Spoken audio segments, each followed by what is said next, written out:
The entities exerting or experiencing influence might be individuals or groups, or they could be other things which exert influence in a situation, such as culture, mood, legislation, salary levels, and so on. The thickness of the arrow is generally used to indicate different strengths of influence. You might use colour or line style to represent specific types of influence, in which case you'd need to provide a key. Or you might label an influence arrow if the type of influence is not clear from the context of the diagram. As with all systems diagrams, it's the process more than the product which is of value. The process of mapping influence flows imposes a discipline on your thinking. This can help you to think more clearly about exactly how influence operates in a situation, and therefore about how you might act in order to most effectively influence the situation yourself. As with other diagram types, influence diagrams are tools for both individual and group thinking. Working on such diagrams in a group can reveal differences in perceptions, which lead to constructive discussions and new understandings. In both individual and group work, standing back and looking at what you've constructed can lead to unexpected insights about how best to take action in a situation. Drawn as part of a systemic analysis, the entities in an influence diagram may be regarded as components of a system of interest.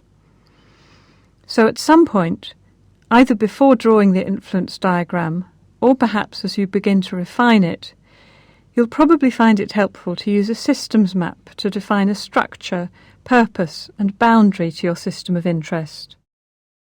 In fact, visually speaking, influence diagrams are just systems maps with added influence arrows. This may not be the most helpful way of regarding them, though, because although there is a logical progression from systems map to influence diagram, if your primary interest is to do with influence, you might find yourself plunging straight into an influence diagram, and this focus on influence is likely to govern the way you define and structure the components of your system of interest. Thinking about the structure of your system of interest will lead you to think about the components which lie in its environment and the nature of the influence they exert. In general, components are regarded as part of the environment of a system if they influence it in some way. So drawing an influence arrow from a component in the environment to the system boundary adds no information. To be useful, it should show exactly which component within the system is influenced. As with a systems map, the diagram represents a snapshot of the situation at a point in time. It doesn't show how the situation changes over time, and in particular, it's not used to show sequences of events or processes.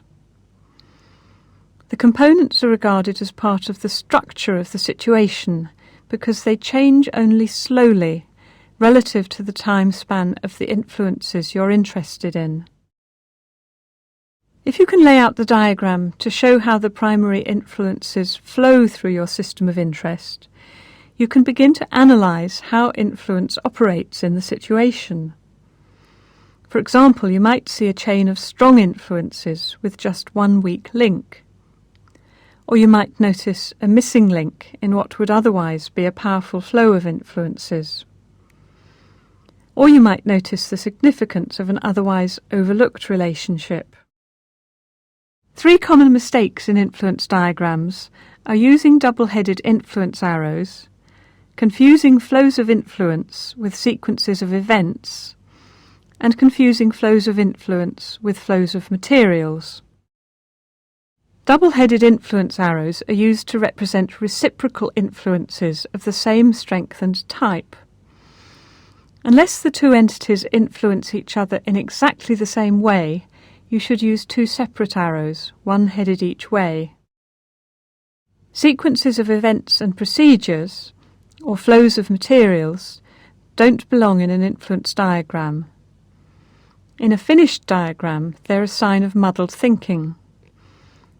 Eliminating them from a working diagram is part of what's helpful about using this diagram type to clarify your thinking.